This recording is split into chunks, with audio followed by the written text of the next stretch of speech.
Hi everyone welcome to the channel. இந்த வீடியோல நம்ம கல்பத்தரு லிமிடெட் ஐபிஓ பத்தின டீடைல் அனாலிசிஸ் வீடியோ தான் பார்க்க போறோம்.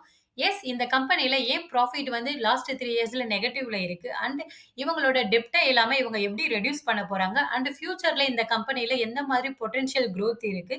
அஸ் எ இன்வெஸ்டரா நீங்க இந்த கம்பெனில அப்ளை பண்ணலாமா வேண்டாமான்னு டிசிஷன் எடுக்கிறதுக்கு இந்த வீடியோ ரொம்பவே ஹெல்ப்ஃபுல்லா இருக்கும். ஸோ வீடியோவோட எண்டு வரை பாருங்க. கல்பத்தரு லிமிடெட் 1988ல இன்கார்ப்பரேட் பண்ணியிருக்காங்க. இதோட ஹெட் குவார்ட்டர்ஸ் பார்த்தீங்கன்னா, மும்பைல இருக்கு. ஸோ இவங்களோட பிசினஸ் பார்த்தீங்கன்னா, இன்டகிரேட்டட் ரியல் எஸ்டேட் டெவலப்மென்ட் பண்ற கம்பெனி. ஸோ இந்த இன்டகிரேட்டட் ரியல் எஸ்டேட்னா மீனிங் என்னன்னா, இந்த ரியல் எஸ்டேட் டெவலப்மென்ட் ரிலேட்டடான எல்லா ஆக்டிவிட்டீஸும் இந்த கம்பெனி பண்ணுது. ஸோ எப்படி சொல்லலாம்னா, லைக் ஒரு லேண்ட வந்து அக்விசிஷன் பண்றதுலருந்து பிளானிங், டிசைனிங், எக்ஸிகியூஷன், சேல்ஸ் அந்த ப்ராஜெக்ட்ட மார்க்கெட்டிங் பண்றது, இந்த மாதிரி ரியல் எஸ்டேட் ரிலேட்டடான என்டயர் ப்ராசஸும் இந்த கம்பெனி பண்ணுது. ஸோ அதனால தான் இது வந்து இன்டகிரேட்டட் ரியல் எஸ்டேட் டெவலப்மென்ட் கம்பெனின்னு சொல்றாங்க. ஸோ இந்த கம்பெனி பார்த்தீங்கன்னா, இந்தியன் மார்க்கெட்ஸ்ல டாப் 7 ரேங்க்ல வந்து இருக்காங்க இந்த ரியல் எஸ்டேட் ஃபீல்டுல. அண்ட் மும்பை ரீஜியன் பார்த்தீங்கன்னா, 5த் லார்ஜஸ்ட் டெவலப்பரா இருக்காங்க. ஸோ ஓவராலா பார்த்தீங்கன்னா, இந்த கம்பெனி மும்பை ரீஜியன்ல ரொம்பவே ஸ்ட்ராங்கா இருக்காங்க. அபௌட் பிசினஸ் வெர்டிகல் இவங்க மெயினா ஃபோக்கஸ் பண்றது பார்த்தீங்கன்னா, லக்ஸரி, பிரீமியம், மிட் இன்கம் ரிலேட்டடான residential development like villas, tubeless, apartments இது எல்லாமே பண்றாங்க. கமர்ஷியல் யூனிட்ஸையும் இவங்க வந்து லீசிங் விடுறது, செல்லிங் ரிலேட்டடான ஒர்க்கும் இவங்க பண்றாங்க. நெக்ஸ்ட் பார்த்தீங்கன்னா, ஷாப்பிங் மால்ஸ் இத வந்து செல் பண்றது, மேனேஜ் பண்ற ஆக்டிவிட்டீஸ்லயும் இவங்க இருக்காங்க. இன்டகிரேட்டட் டவுன்ஷிப் இவங்க வந்து டவுன்ஷிப் ப்ராஜெக்ட்ஸ்லயும் ஒர்க் பண்றாங்க. மீனிங் என்னன்னா, இந்த மாதிரி மல்டிபிள் டெவலப்மென்ட்ஸ் அதாவது ரெசிடென்ஷியல், கமர்ஷியல், லைஃப் ஸ்டைல் அம்யூனிட்டீஸ் இது எல்லாமே டுகெதரா ஒரு சிங்கிள் லொகேஷன்ல இவங்க பில்ட் பண்ணுவாங்க. ஸோ இதுதான் இன்டகிரேட்டட் டவுன்ஷிப். இந்த ப்ராஜெக்ட்ஸ்லயும் இந்த கம்பெனி இருக்காங்க. ரீடெவலப்மென்ட் ப்ராஜெக்ட்ஸ். ஸோ இந்த பிசினஸ பொறுத்தவரை இவங்க ஆல்ரெடி பில்ட் பண்ணியிருக்கிற ஓல்டு பில்டிங்ஸ்ல ரீவொர்க் பண்ணுவாங்க. 9 மந்த் எஃப்ஐ 25ல செக்மென்ட் வைஸ் ரெவென்யூ பார்த்தீங்கன்னா, இவங்களுக்கு மேஜரா ரெசிடென்ஷியல் யூனிட் செல்லிங் மூலமா 82% வரை கான்ட்ரிபியூட் பண்றாங்க. ரீடெவலப்மென்ட் ப்ராஜெக்ட்ஸ் மூலமா அரவுண்ட் 5% வரை ரெவென்யூ இருக்கு. இந்த கல்பத்தாருன்றது ஒரு பிராண்ட் நேம். ஸோ இந்த குரூப் பார்த்தீங்கன்னா 1969ல வந்து ஃபவுண்ட் பண்ணியிருக்காங்க. Around 55 plus years of legacy experience இருக்கு இந்த குரூப் கம்பெனிக்கு. ஸோ இந்த கம்பெனிஸ் பார்த்தீங்கன்னா, அரவுண்ட் 75 பிளஸ் கண்ட்ரீஸ்ல குளோபலா ஆப்பரேட் பண்ணிட்டு இருக்காங்க. One of the group company பார்த்தீங்கன்னா, Kalpataru projects international limited. So இந்த கம்பெனி பார்த்தீங்கன்னா, ஆல்ரெடி என்எஸ்சி, பிஎஸ்சில லிஸ்டடா இருக்காங்க. அரவுண்ட் 20,700 கோடி வரை மார்க்கெட் கேப் இருக்கு. ஸோ இந்த கேபிஐஎல் ஃபோக்கஸ் பண்றது பார்த்தீங்கன்னா, power transmission and distribution, oil and gases, railways, civil infra and logistic ரிலேட்டடான ஒர்க்ஸ் பண்றாங்க. இந்த கல்பத்தாரு லிமிடெட் பார்த்தீங்கன்னா, மெயினா ஃபோக்கஸ் பண்றது இந்தியா ரிலேட்டடான real estate development. Kalpataru limited பார்த்தீங்கன்னா, 30% வந்து ஜாயிண்ட் வென்ச்சர்ஸ்ல ஹோல்டு பண்றாங்க. அண்ட் அசோசியேட்ல பார்த்தீங்கன்னா, 20% வரை ஷேர் ஹோல்டிங் பண்றாங்க. எம்ப்ளாயீஸ் பொறுத்தவரை இந்த கல்பத்தாரு லிமிடெட் அலோன் 1274 எம்ப்ளாயீஸ் வந்து இருக்காங்க.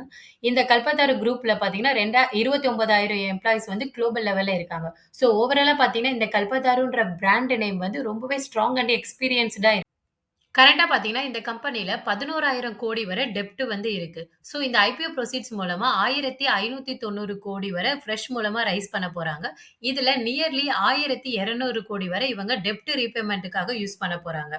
ஒன் மோர் இம்பார்ட்டன்ட் டேட்டா என்னன்னா, இந்த கம்பெனியோட ப்ரீ ஐபிஓ பிளேஸ்மென்ட் அதாவது 3 மந்த்ஸ் பிஃபோரா மார்ச் மந்த் அரவுண்ட் ரூ. 1,440 கோடி வந்து ரூ. 517 பெர் ஷேர்ல புரமோட்டர் வந்து இன்ஃப்யூஸ் பண்ணியிருக்காங்க. ஸோ இந்த ரூ. 517ன்றது கரண்ட் ஐபிஓ பிரைஸ விட அதிகமான பிரைஸ்ல புரமோட்டர் இன்ஃப்யூஸ் பண்ணியிருக்காங்க. ஸோ இது என்ன பார்த்தீங்கன்னா, சிசிடி கன்வெர்ட்டிபிள் டிபென்ச்சர். லேட்டர் பாயிண்ட்ல இந்த 1,440 கோடி ஒர்த் உள்ள ஷேர்ஸா வந்து ஈக்விட்டி ஷேர்ஸா வந்து இந்த அமௌண்ட் கன்வெர்ட் ஆயிரும். ஸோ இதன் மூலமாவும் இந்த கம்பெனியோட டெப்ட்ட வந்து ரீபே பண்ண போறாங்க. ஸோ ஓவராலா பார்த்தீங்கன்னா, ஐபிஓ புரோசீட்ஸ் மூலமா அரவுண்ட் 1,200 கோடி பிளஸ் இந்த சிசிடி மூலமா ரீபே பண்றதுனால இந்த கம்பெனில டெப்ட் வந்து 8,000 கோடி வரை இருக்கும். ஸோ 11,000 கோடியில இருந்து 8,000 கோடியா வந்து டெப்ட் வந்து ரெட்யூஸ் ஆகுது. ஸோ இதன் மூலமா அப் டூ மினிமம் 100ல இருந்து 120 கோடி வரை இன்ட்ரஸ்ட் ரேட் வந்து சேவ் பண்ண முடியும்னு மேனேஜ்மென்ட் வந்து இன்டர்வியூல கன்ஃபார்ம் பண்ணியிருக்காங்க. ஸோ ஓவராலா பார்த்தீங்கன்னா, இந்த ஐபிஓ புரோசீட்ஸ்ல டெப்ட் வந்து ரெட்யூஸ் ஆகுது. இன்னும் ஃபர்தரா இந்த அப்கமிங் ப்ராஜெக்ட்ஸ் மூலமா இந்த கம்பெனில டெப்ட் ரிடக்ஷன் சான்ஸஸ் எப்படி இருக்குன்னு நான் டீட்டெயிலா எக்ஸ்பிளைன் பண்றேன். இந்த கம்பெனில இந்த சிசிடி மூலமாவும், ஃப்ரெஷ் இஷ்யூ மூலமாவும் ஈக்விட்டி ஷேர்ஸ் வந்து இன்னும் ஃபர்தரா இம்ப்ரூவ் ஆகும். ஸோ போஸ்ட் ஐபிஓல இந்த கம்பெனியோட ஈக்விட்டி ஷேர்ஸ் பார்த்தீங்கன்னா, அரவுண்ட் 20,59,00,000 வரை இருக்கும். இவங்களோட பிசினஸ் வெர்டிகல்ல இன்டகிரேட்டட் டவுன்ஷிப் ப்ராஜெக்ட்ஸும் பண்றதா சொல்லியிருந்தேன்ல. ஸோ அந்த ப்ராஜெக்ட் நேம் பார்த்தீங்கன்னா, கல்பத்தாரு பார்க் சிட்டி. இது பார்த்தீங்கன்னா 2011ல வந்து ஸ்டார்ட் பண்ணாங்க. அரவுண்ட் 6 குளோபல் எக்ஸ்பர்ட்ஸோட இந்த ப்ராஜெக்ட்ஸ வந்து டிசைன் பண்ணிட்டு இருக்காங்க. இந்த பார்க் சிட்டி ப்ராஜெக்ட் பார்த்தீங்கன்னா, 100 ஏக்கர் வந்து இன்டகிரேட்டட் டவுன்ஷிப்ல தானேல வந்து பண்ணிட்டு இருக்காங்க. ஸோ இதுவும் மும்பைல தான் இருக்கு. இந்த டவுன்ஷிப் ப்ராஜெக்ட்ஸ்ல என்னென்னலாம் இன்க்ளூட் ஆயிருக்குன்னு பார்த்தீங்கன்னா, residential tower, commercial spaces, retail outlets, hospitality, schools, even temple கூட இதுல இருக்கும். இந்த ப்ராஜெக்ட்ஸ்ல ஒன் மோர் ப்ராஜெக்ட்ஸும் இருக்கு. அது என்னன்னு பார்த்தீங்கன்னா, Namo grand central park. So இந்த பார்க் பார்த்தீங்கன்னா, around 25 plus acre urban green zone தான். இதுல பார்த்தீங்கன்னா, 3 ஏக்கர் லேக், அதுக்கப்புறம் amphi, lake side cafe இந்த மாதிரி தீம்டு கார்டனும் இந்த டவுன்ஷிப் ப்ராஜெக்ட்ஸ் மூலமா இவங்க பண்ண போறாங்க.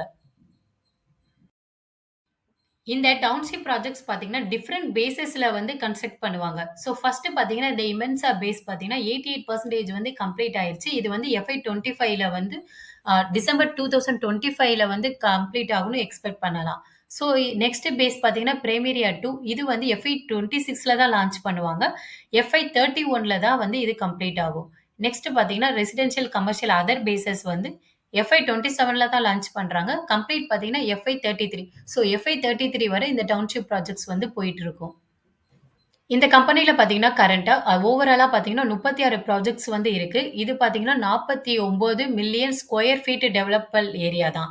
இதுல ஆன்கோயிங் ப்ராஜெக்ட்ஸ் பார்த்தீங்கன்னா 25 அண்ட் அப்கமிங் ப்ராஜெக்ட்ஸ் வந்து 6 இருக்கு. பிளான்ட் ப்ராஜெக்ட்ஸ் பார்த்தீங்கன்னா 5. ஆன்கோயிங் ப்ராஜெக்ட்ஸ் பார்த்தீங்கன்னா அரவுண்ட் 25 மில்லியன் ஸ்கொயர் ஃபீட் வரை இருக்கு. ஆன்கோயிங் ப்ராஜெக்ட்ஸ் மூலமா ரெவென்யூ கான்ட்ரிபியூஷன் பார்க்கலாம். கரண்ட்டா வந்து 25 ஆன்கோயிங் ப்ராஜெக்ட்ஸ் வந்து இருக்கு. ஸோ இதுல ரெசிடென்ஷியல் பார்த்தீங்கன்னா 23 ப்ராஜெக்ட்ஸ் வந்து இருக்கு. ஸோ மேஜர் ரெவென்யூ வந்து ரெசிடென்ஷியல் மூலமா தான் வருது. ஸோ ரெசிடென்ஷியல பொறுத்தவரை இமென்ஸா, எட்டர்னியா இதெல்லாம் வந்து டவுன்ஷிப் ப்ராஜெக்ட்ஸ்.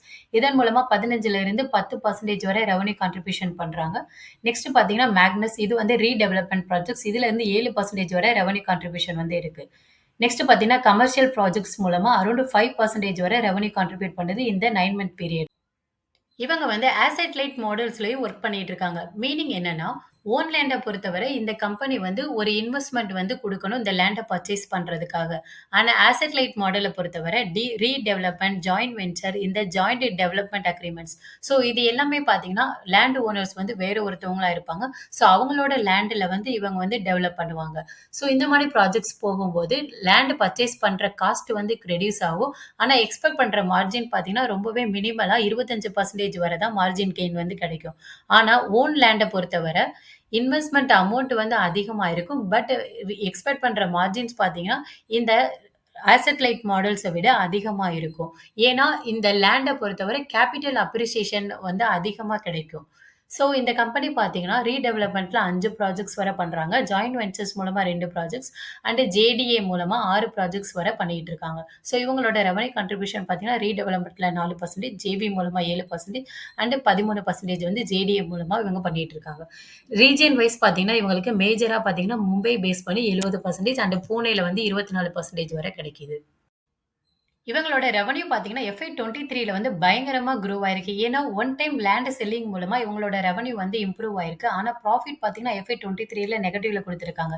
ஏன்னா, இந்த லேண்ட் சேல் மூலமா இந்த கம்பெனிக்கு 90% வந்து ஓன் பண்ணுச்சு. பட் நெறைய லேண்ட் அக்விசிஷன் அப்புறம் இன்ட்ரெஸ்ட் ரேட் இந்த டெப்ட்க்கு வந்து குடுக்கிறதுனால, நெறைய அவுட்கோஸ் வந்து இருந்ததுனால, இவங்களோட ப்ராஃபிட் வந்து நெகட்டிவ்ல இருக்கு. ஸோ ஓவராலா பார்த்தீங்கன்னா, லாஸ்ட் 3 இயர்ஸ்ல இவங்களோட ப்ராஃபிட் வந்து நெகட்டிவ்ல இருக்கு. இந்த 9 மந்த் பீரியட்ல ஸ்லைட்டா வந்து பாசிட்டிவ்ல இருக்காங்க. கரண்ட்டா பார்த்தீங்கன்னா, இந்த கம்பெனில 11,000 வரை டெப்ட் இருக்கு. ஸோ இந்த பியர்ஸ் எல்லாம் டைரக்ட்டா கம்பேர் பண்ண முடியாது. ஏன்னா, இவங்க வந்து இன்டகிரேட்டட் ரியல் எஸ்டேட் டெவலப்மென்ட்ல வந்து ஒர்க் பண்ணிட்டு இருக்காங்க. ஸோ இந்த மாதிரி இன்டைரக்ட் பியர்ஸோட கம்பேர் பண்ணும்போது, இவங்களோட பிரைஸ் வேல்யூவேஷன் வந்து ரொம்பவே அதிகமா இருக்கு. பிகாஸ் இவங்களோட ப்ராஃபிட் வந்து நெகட்டிவ்ல இருக்கு. FY24ல பிஇ பார்த்தீங்கன்னா, நெகட்டிவ்ல இருக்கு. ஸோ FY25 டிடிஎம் பேசிஸ்ல எக்ஸ்பெக்ட் பண்ற ரெவென்யூ பார்த்தீங்கன்னா, 2,160 கோடி வரை எக்ஸ்பெக்ட் பண்ணலாம். ஸோ FY25 டிடிஎம்ல அதாவது போஸ்ட் ஐபிஓலயும் இவங்களோட பிஇ பார்த்தீங்கன்னா, ரொம்பவே அக்ரெசிவா இருக்கு. Return on net Worth and EBITDA margin இது எல்லாமே நெகட்டிவ்ல இருக்கு. ஸோ ஓவராலா பார்த்தீங்கன்னா, இந்த ஐபிஓ பிரைஸ் வந்து ரொம்பவே இந்த கம்பெனில பார்த்தீங்கன்னா, 9 மந்த் எஃப்ஐ 25 பீரியட் படி இவங்க 2 எம்எஸ்எஃப் லேண்ட் ஏரியா வந்து அரவுண்ட் ரூ. 2,727 கோடி ரூபாய்க்கு செல் பண்ணியிருக்காங்க. ஸோ இந்த கம்பெனில கரண்ட்டா பார்த்தீங்கன்னா, 25 எம்எஸ்எம் வந்து ஆன்கோயிங் ப்ராஜெக்ட்ஸ் வந்து இருக்கு. ஸோ இதுல பார்த்தீங்கன்னா, அரவுண்ட் 11 ப்ராஜெக்ட்ஸ் அதாவது 10 எம்எஸ்எஃப் வர நெக்ஸ்ட் எஃப்ஐ 26-27க்குள்ள கம்ப்ளீட் ஆயிரும்னு மேனேஜ்மெண்ட் வந்து சொல்றாங்க. ஸோ இதனால பார்த்தீங்கன்னா, இந்த அப்கமிங் ப்ராஜெக்ட்ஸ் மூலமாவும் வர நெட் ஆப்பரேட்டிங் கேஷ் ஃப்ளோ மூலமாவும் இவங்களோட டெப்ட்ட வந்து ரீபேமெண்ட் பண்ண போறதா சொல்றாங்க. ஸோ 10 எம்எஸ்எஃப் வர நெக்ஸ்ட் 2 டூ 3 இயர்ஸ்ல வந்து நம்ம எக்ஸ்பெக்ட் பண்ணலாம். ஸோ இதனால இதுக்கு இந்த ப்ராஜெக்ட்ஸ்க்கு தேவையான லேண்ட் காஸ்ட்டையும் இந்த கம்பெனி ஆல்ரெடி டெப்ட் மூலமா பே பண்ணிட்டாங்க. ஸோ வர இன்கம் எல்லாமே இவங்க வந்து இந்த டெப்ட்ட ரெடியூஸ் பண்றதுக்கு வந்து யூஸ் பண்றதா மேனேஜ்மெண்ட் வந்து சொல்லியிருக்காங்க. 708 கோடி வரை ஆங்கருக்கு வந்து ரிசர்வ் பண்ணியிருக்காங்க. இதுல 32% பார்த்தீங்கன்னா, கவர்ன்மென்ட் ஆஃப் சிங்கப்பூருக்கு வந்து அலாட்மென்ட் ஆயிருக்கு. ஸோ 17% பார்த்தீங்கன்னா, 3 மியூச்சுவல் ஃபண்ட் டொமஸ்டிக் மியூச்சுவல் ஃபண்ட்ஸ்க்கு வந்து கிடைச்சிருக்கு. ஸோ ஓவராலா பார்த்தீங்கன்னா, ஆங்கர் டிமாண்ட் வந்து டீசென்ட்டா இருக்கு. ஸோ இந்த கம்பெனில மெயின் ரிஸ்க் என்னன்னா, இவங்களோட பிரைஸ் வேல்யூவேஷன் வந்து ரொம்பவே ஹையரா இருக்கு. ஸோ இந்த கம்பெனில டெப்ட் அதிகமா இருக்கிறதுனால அரவுண்ட் 40% வரை இன்ட்ரெஸ்ட் ரேட் பே பண்றதுக்கு வந்து யூஸ் பண்றாங்க. இந்த ரியல் எஸ்டேட் செக்டார பொறுத்தவரை கேப்பிட்டல் இன்டென்ஸ் வந்து அதிகமாவே இருக்கும். அதுவும் இந்த மும்பை ரீஜியன் ப்ராஜெக்ட்ஸ் ரிலேட்டடா இவங்க பண்றாங்க. லேண்டும் ஓனா இவங்க வந்து பை பண்ணி பண்றதுனால, இன்னும் அதிகமான கேப்பிட்டல் வந்து இவங்க இன்வெஸ்ட் பண்ற மாரி இருக்கும். ஸோ இதனால இந்த கம்பெனியோட டெப்ட் வந்து ரொம்பவே அதிகமா இம்ப்ரூவ் ஆயிருக்கு. ஸோ மேனேஜ்மென்ட் வந்து என்ன சொல்றாங்கன்னா, இவங்களோட இந்த ப்ரீ ஐபிஓ பிளேஸ்மென்ட் மூலமா ரூ. 517 பெர் ஷேர்ன்னு சொல்லிட்டு இன்வெஸ்ட் பண்ணியிருக்காங்களோ, ஸோ இவங்க வந்து கரண்ட் ஐபிஓ பிரைஸ விட அதிகமான பிரைஸ்க்கு இன்ஃப்யூஸ் பண்ணியிருக்கனால, ப்ரொமோட்டருக்கு வந்து இந்த கம்பெனில எவ்வளோ கான்ஃபிடென்ட் இருக்குன்றது புரிஞ்சுக்கலாம். ஸோ அந்த ப்ரீ ஐபிஓ பிளேஸ்மென்ட் மூலமாவும், இன்னொன்னு வந்து ஐபிஓ ப்ரொசீட்ஸ் மூலமா 1,200 கோடி வரை டெப்ட்ட ரீபே பண்ண போறாங்க. இன்னும் அப்கமிங் எஃப்ஐ 26-27 வரை இவங்க 10 எம்எஸ்எஃப் வர கம்ப்ளீட் பண்ண போறதா சொல்றாங்க. ஸோ அப்கமிங் ப்ராஜெக்ட்ஸ் மூலமாவும் ஆப்பரேட்டிங் கேஷ் ஃப்ளோ யூஸ் பண்ணி இவங்களோட டெப்ட்ட வந்து ரீபே பண்ண போறாங்க. Then one more point management என்ன சொல்றாங்கன்னா, இவங்க வந்து நெறைய 75% வந்து ஓன் லேண்ட் பேஸ் பண்ணி ப்ராசஸ் பண்றாங்க. ஸோ அப்கமிங் டேஸ்ல வந்து இவங்க ஆசெட் லைட் மாடல் அதாவது ரீடெவலப்மென்ட் ஜேவி யூஸ் பண்ணி இவங்களோட ப்ராஜெக்ட்ஸ வந்து இம்ப்ரூவ் பண்ண போறாங்க. ஸோ இதனால இந்த லேண்ட் பையிங் காஸ்ட் வந்து ரெடியூஸ் ஆகும். டெப்டும் சோ ஃபார் வந்து ரெடியூஸ் ஆயிரும். ஸோ ஃபைனலா பார்த்தீங்கன்னா, இந்த கம்பெனியோட management and brand name, group companies, அதுக்கப்புறம் இவங்களோட டெப்ட் ரீபேமென்ட் பாலிசிஸ், கரண்ட் அண்ட் அப்கமிங் டேஸ்ல இவங்களோட ப்ராஜெக்ட் பைப்லைன் ரொம்பவே ஸ்ட்ராங்கா இருக்கு. ஈவன் எஃப்ஐ 33 வரை இவங்களோட ப்ராஜெக்ட் பைப்லைன் வந்து இருக்கு. ஸோ இதனால அப்கமிங் இயர்ஸ்ல வந்து இவங்களோட ரெவென்யூ வந்து ஸ்ட்ராங்கா குரோ ஆகும். மார்ஜினும் ஃபர்தரா இம்ப்ரூவ் ஆகும். கரெக்ட்டா இந்த கம்பெனில 2% வந்து ஜிஎம்பி இருக்கு. ஸோ செகண்ட் டே சப்ஸ்கிரிப்ஷன் பார்த்தீங்கன்னா, ரொம்பவே லோயரா இருக்கு ரீட்டெயில்ல. ஸோ ஃபைனலா பார்த்தீங்கன்னா, நான் இந்த ஐபிஓல பார்ட்டிசிபேட் பண்ணலான்னு இருக்கேன். ஒன்லி ஃபார் லாங் டெர்ம்க்காக மட்டும் தான். ஸோ ஷார்ட் டெர்ம் வந்து இவங்களோட டெப்ட் ரீபேமெண்ட்க்காக கொஞ்சம் கொஞ்சமா தான் குரோ ஆகும். ஸோ லிஸ்டிங் வந்து மேபி லோயரா லிஸ்ட் ஆகுறதுக்கும் சான்சஸ் இருக்கு. ஸோ ஷார்ட் டெர்மா வொலடைலா பெர்ஃபார்ம் பண்ணாலும், லாங் டெர்ம் வந்து இந்த கம்பெனில நல்லா பெர்ஃபார்ம் பண்றதுக்கு சான்சஸ் அதிகமாவே இருக்கு. ஸோ நீங்க ரிஸ்க் டேக்கர்ஸா இருந்தீங்கன்னா, ஷார்ட் டெர்ம் லிஸ்டிங் கெயின்க்காக அப்ளை பண்ணுங்க. அதர்வைஸ் நீங்க லாங் டெர்ம் குரோத் வந்து இந்த கம்பெனில ரொம்பவே ஸ்ட்ராங்கா இருக்கு. ஸோ லாங் டெர்ம் வரை ஹோல்டு பண்ணீங்கன்னா, இந்த கம்பெனி மூலமா உங்களுக்கு நல்ல ரிட்டர்ன்ஸ் கிடைக்கிறதுக்கு சான்சஸ் இருக்கு. Thanks to all. See you all in the next video.